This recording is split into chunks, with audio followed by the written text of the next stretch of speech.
Hi everyone! Today I'm speaking with Eric Peters, Product Manager at HubSpot Academy, to find out how offering free online education and certification can empower product growth.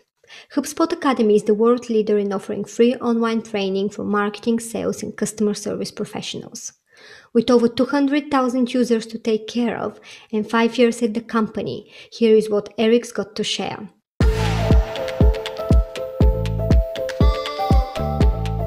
Welcome to The Product Show. 20-minute interviews with founders and product makers sharing how they hacked early growth.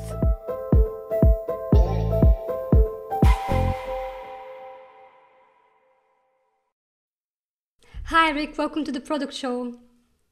Hi there, thanks for having me. It's a pleasure to have you. Thank you for agreeing to spend some time with us. Okay, so let's start with a little bit about you. What's your background? How did you end up at HubSpot Academy?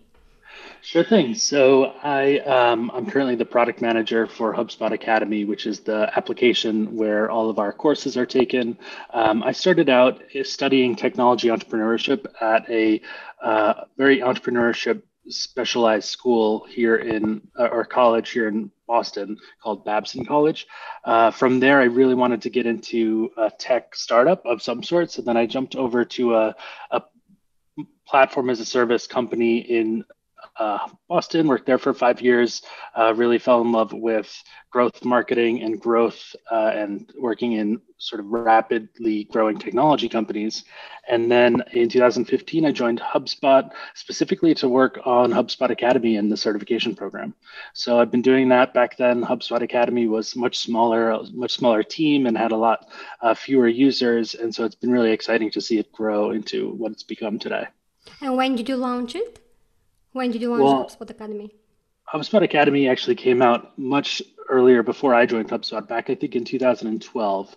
But from what I know, the story is the impetus for creating it was actually having too many customers for the number of customer support reps that HubSpot had. So it was built as this kind of one-to-many training tool for our customers and partners to teach them how to use HubSpot and get the most out of their HubSpot subscription. And in 2013, 2014, when they started releasing certification courses, the first certification was the inbound certification, which is still one of our most popular courses. And we had people kind of sneaking in and joining that course, even though they weren't customers. And what we were teaching in that course is that you should really give away content for free and teach the world something to show that you're an expert, and that will attract people to your business. And that's the inbound methodology kind of in a nutshell. And so we said, well, let's make it free and open it up to everyone. And then the inbound certification just became kind of this free online course that was, not the best at teaching SEO or the best at teaching content marketing or the best at teaching email marketing, but it was probably one of the best at combining all of those different topics into one cohesive methodology that small and medium-sized businesses could really wrap their heads around it and implement and use. So that was kind of the origin story for HubSpot Academy. And since then, it's grown a lot. And I'm really glad that it started out as that customer enablement platform, because the needs and the key performance indicators of those courses, when you're worried about your customers, they're different than if we focus just on acquisition from the beginning. So we were really focused, or I should say the team back then was really focused on creating behavioral change and making sure people really understood how to use the software deeply, and they'd capture that feedback on those courses and make them better and better and better. And that's actually what turned them into such an attractive acquisition tool for us later on. Interesting. I actually thought as an outsider that it started as an acquisition tool for HubSpot, but it looks like it was the other way around. And it is this hub. It was. Yeah, that's very interesting. And it has become this hub for your existing customers and your prospects. Can you tell us a little bit more about how you take care of both sides and how do you approach the different needs? It's not easy, and we have customers who are very advanced, and then customers who are just getting started, and then we have prospects who are very advanced and prospects who are completely new to the whole HubSpot ecosystem. And oftentimes they don't even realize that HubSpot is a software platform. They just think of HubSpot Academy as this online course provider. And so as the product team supporting that platform, we really need to take a step back and say, what is the best environment for someone to learn something, regardless of what they're learning and what their end goal is. What tools can we build that solve for everybody? And that doesn't just mean, throughout the whole customer lifecycle, whether they're a prospect, a partner, a customer, but also, what region they're in, what language they're speaking, what, topics they're learning about. We really have to kind of abstract away and just make sure we're building a platform that helps people learn whatever it is our content teams want to teach them. Yeah, very interesting. And let's talk a little bit about of a typical user journey. So my assumption is people would usually come across HubSpot Academy when they're looking for a particular certificate or they're interested in a particular topic. So they would sign up, get out of it what they need, and they would probably leave for some time. Can you talk us through some of the tactics you use to keep their curiosity, to make them come back and potentially turn them into HubSpot customers? Sure. So it's pretty normal for someone taking an online course, particularly a free one, to come in, learn something, and then stop and go back to whatever they were doing, and maybe if we're lucky, apply what they learned. And I think that's normal, and we should support that behavior, right? Because if they're just in there learning and learning and learning, they're never going to have an opportunity to apply what they've been learning. So generally, we're okay with people coming and leaving. We're not measuring daily active users and trying to get them back in every day, one after another, like you see with some sort of more micro learning applications. But at the same time, there are updates and things that draw them back in. For instance, when we release new courses, we have a whole communication strategy around who we tell new courses about. So if you took a course about a related topic, you're going to hear about the new ones that can kind of extend that learning. We also have an expiration on those certificates with good reason, because most of the topics that we teach are changing so quickly. Like if you look at the way social media marketing has changed over the last couple of years, it's actually really hard for us to keep up with in that content. So if you're certified in the 2019 edition of HubSpot Academy's social media certification, by the time 2021 comes around, social media has drastically changed. All of a sudden we have TikTok and we have more video content and we have less, something else. So it's a really difficult job for that professor to keep on top of what is changing in the industry and making sure that if you hold that certification and you have that kind of stamp of approval saying you're an expert in this topic, that it really means something. Because we see the end user as almost like the person hiring the person with that certification. Yes, we want to serve that the user who is learning in HubSpot Academy and achieving that award, but if we make their boss or the hiring manager who's about to hire them happy, then they're automatically happy.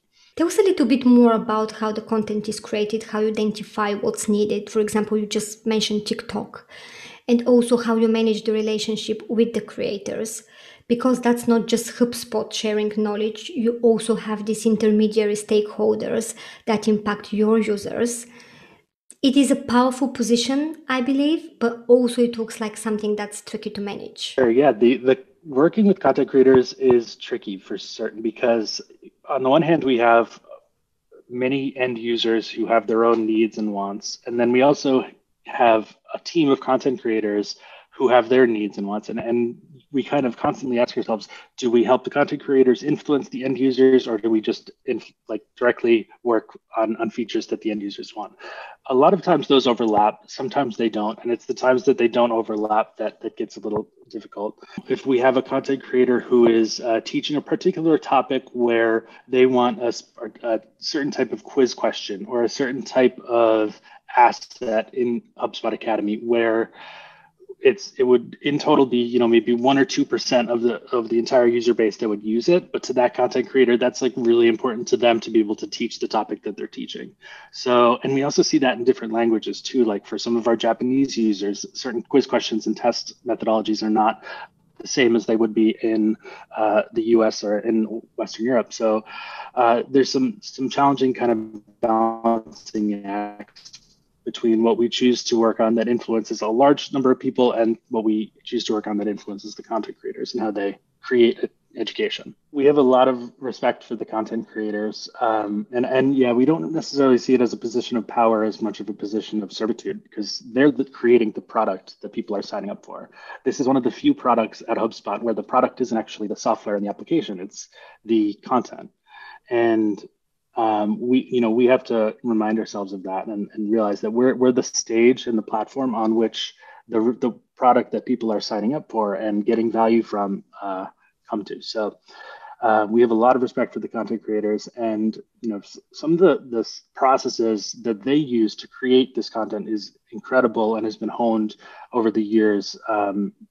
To really develop consistent education, that can be localized into different languages, and that's a really really hard task that they have on their side. So when we can make life easier for them, we do, because at the end of the day, the more content in HubSpot Academy and the more easily our end users can find that content and watch that content and take those courses, the better everyone's mission is. So we really see ourselves as kind of two sides of the same coin and one team.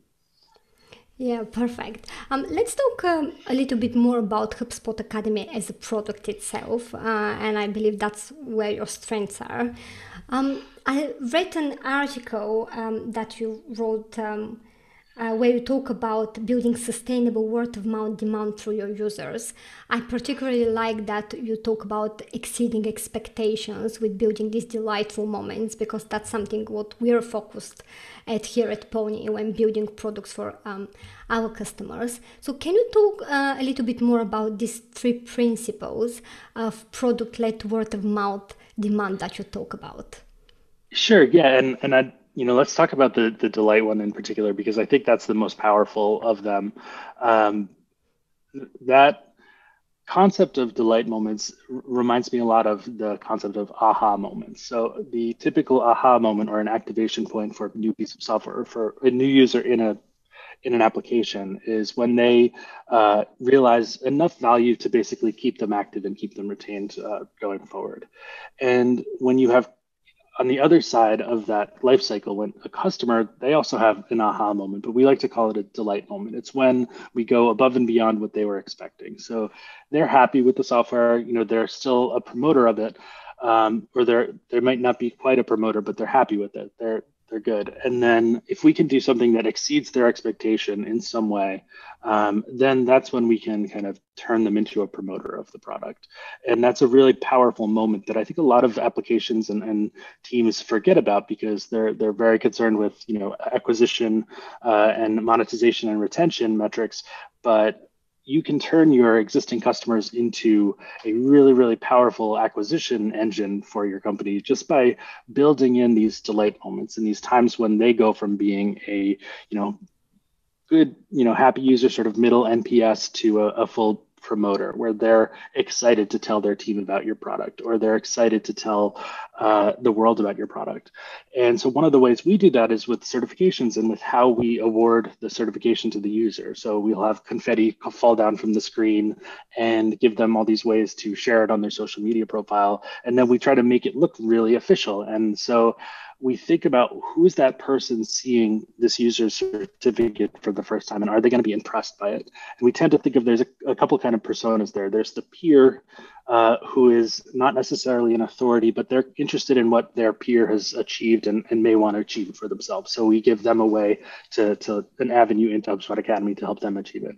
And then there's this other third party persona, an authority, who our user is trying to get a job from or trying to get a promotion. And for them, we want HubSpot Academy to look really official and showcase, how many people have these certifications, that they're recognized around the world, and that, this is how many job descriptions ask for them, and what you'll get when you hire a marketer who is inbound certified. So there's a little bit of positioning and marketing to like handling those two personas in that moment when one of our users is sharing their certificate to the world. Interesting. Yes. And what's the aha moment for HubSpot Academy and for your users? Have you identified this? Yes. So for us, we see a big difference in retention if we have a users complete a lesson within the first few hours of signing up.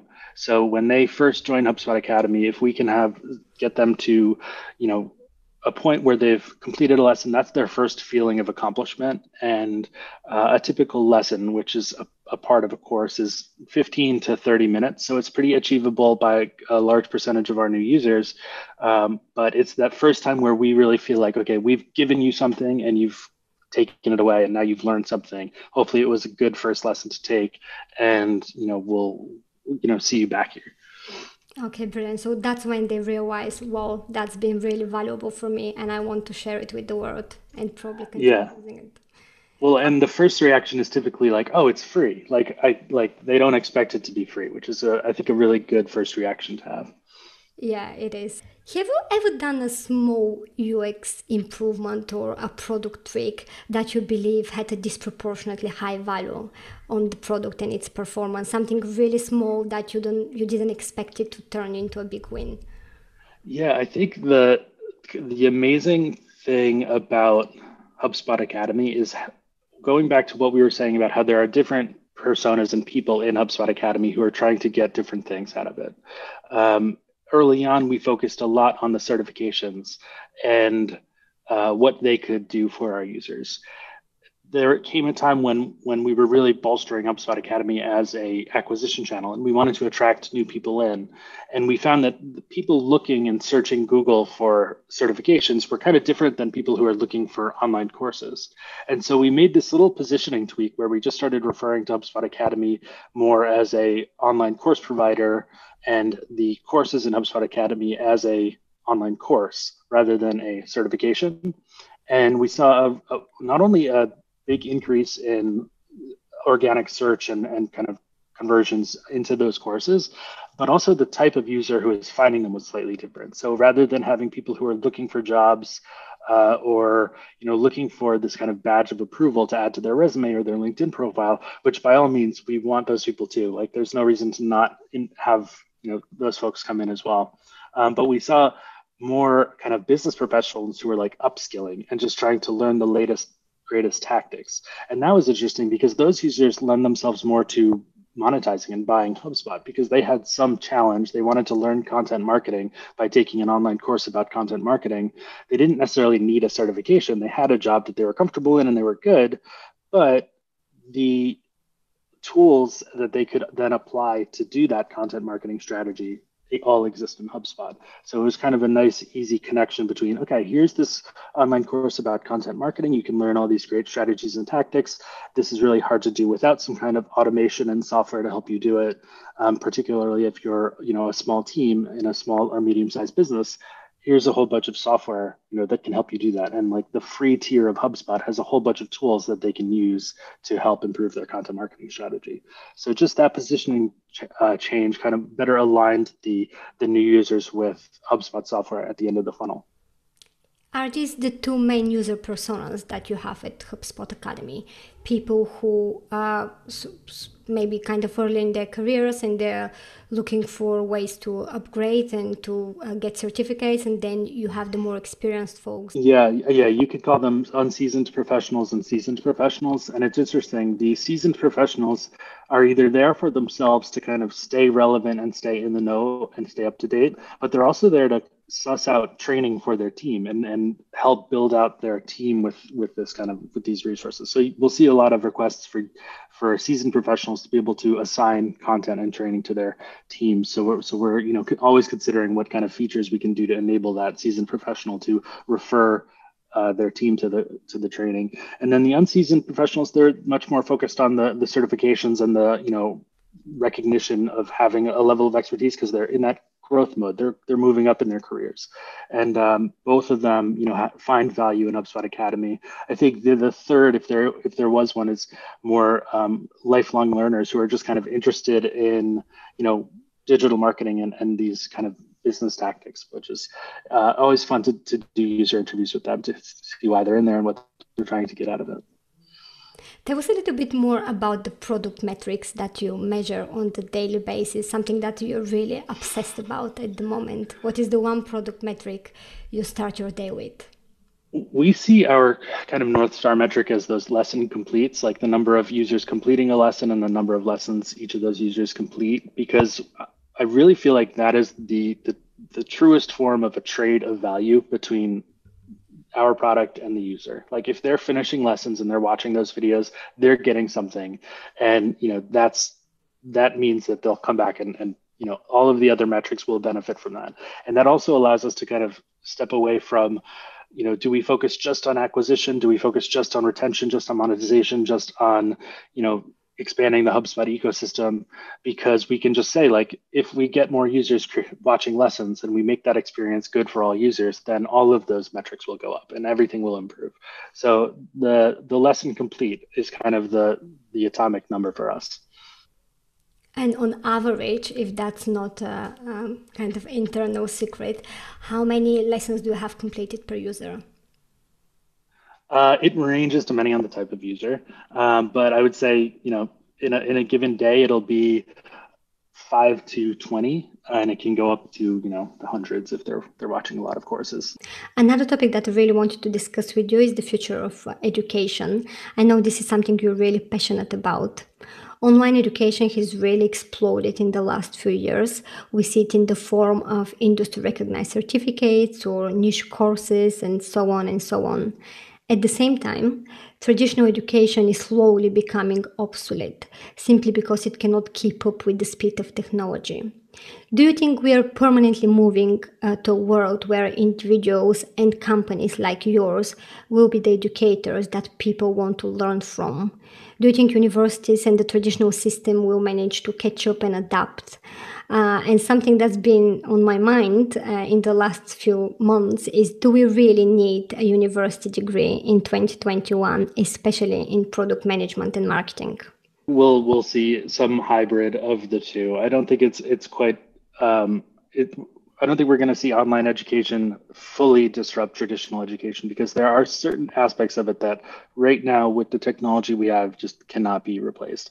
There are parts that can and are vastly improved by the speed at which a company or a product like HubSpot Academy or a Coursera or a Khan Academy with like crowdsourced educators, that they can develop content more quickly, stay on top of what the industry knows. So our content creators are watching HubSpot's 90,000 customers and seeing the trends like in the data about what they need to learn, what tools they're using, and what tactics they're using. And that's something that a typical traditional like professor at a university probably doesn't have access to or can't necessarily keep up to. But I don't think we'll ever replace the classroom environment where one student is asking a question and that professor is then hearing that question, optimizing their curriculum based on that question. There are 6 other students in the room who had the same question but were afraid to raise their hand and now are, getting their answer too. And that like social aspect of an in-classroom environment is very difficult to replicate in an online environment. And so I don't think, traditional education has anything to worry about. Like the immersive experience of sitting, talking to a professor, hearing other students discuss and learn from each other. Like we can create forums and we can, do some of that stuff online in the social way and chat rooms and things like that, but it's not going to be the same. And it just can't. And because that can't scale, because you can't have a classroom with 2,000 students in it, asking questions to that professor, like there's always going to be this kind of hybrid, I think. We are working with a lot of university professors around the world to bring HubSpot Academy into their classrooms. And the way they're typically using HubSpot Academy as kind of either an extra credit project or like a, finish this course as part of our curriculum, are 3 weeks about content marketing, for example. So I see a hybrid approach. I think it's going to be really difficult to truly replace the educational experience of an in-person classroom. But at the same time, what online learning does have is the speed at which we can update curriculum and stay on top of what is valuable. And that's really how HubSpot Academy has gotten ahead, is by being the latest, greatest tactics on doing these digital business activities in a really modern way. Yeah, I think this hybrid idea that you just mentioned, it's actually a very smart way to look at things moving forward, because as you said, it is very unlikely that anything will be able to replace university and sitting in the classroom with your professor. But in the same time, if I want to learn about VR, or if I want to use about the latest UX principles, it's very difficult for me to get it from the traditional education system that takes years for it to be signed off. So thank you very much for your time, right. Eric. It's been a pleasure to have you on the show, and I wish you all the best with HubSpot Academy. Hope to speak to you soon. Thank you so much for having me. I really enjoyed it. The Product Show is brought to you by Pony, a design studio helping startups and scale-ups build and optimize their digital products at speed.